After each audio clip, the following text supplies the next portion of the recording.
Guys, তো আমি এখন দেখবো যে গৃহপালিত পশুগুলো কিভাবে মেরে থয় মানুষরা তো অমানুষ হতে পারে, সেটা আমি জানিনি।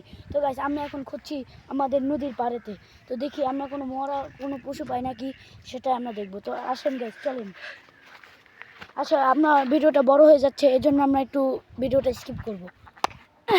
গাইস, আমরা তো পশু পাই নাই, কিন্তু আমরা একটা জিনিস পেয়েছি, সেটা হলো এই পুরানো একটা উন্না। মানুষ এতটাই খারাপ হতে পারে যে উন্নাগুলো নিয়ে এখানে কি কি করে আমি জানি না কিছু। তো গাইস, এটা এখন আমি এই নদীতে ফেলে দেবো। গাইস, নদীতে গেলো না, চলেন গাইস, আমরা সেই গৃহপালিত পশুগুলোকে খুঁজি, মরা পশু। আমরা যদি একটাও পাই তাহলে আমরা বন্ধ করে দেবো ভিডিও। তারপর কিছু বলুন,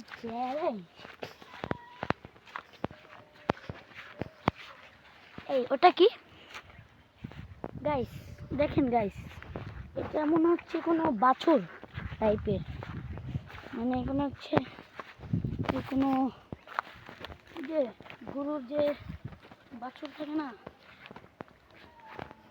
মানে যে গরুর বাচ্চা, সেটাই মনে হচ্ছে এটা। তো গাইস দেখেন গাইস, মানুষ কতটা অমানুষ হতে পারে গাইস, একটা নির্মম একটা বাছুরকে মেরে দিল। গাইস, এটাই আপনাদের দেখাতে চেয়েছিলাম, কি নির্মম বাছুর, কত ছোট্ট বাছুর গাইস, কিভাবে মেরে ফেললো। তো গাইস, দেখলেন তো মানুষ কতটা অমানুষ হতে পারে। তো গাইস, সবাই লাইক সাবস্ক্রাইব করবেন, কমেন্ট করবেন। Guys, tata, bye bye.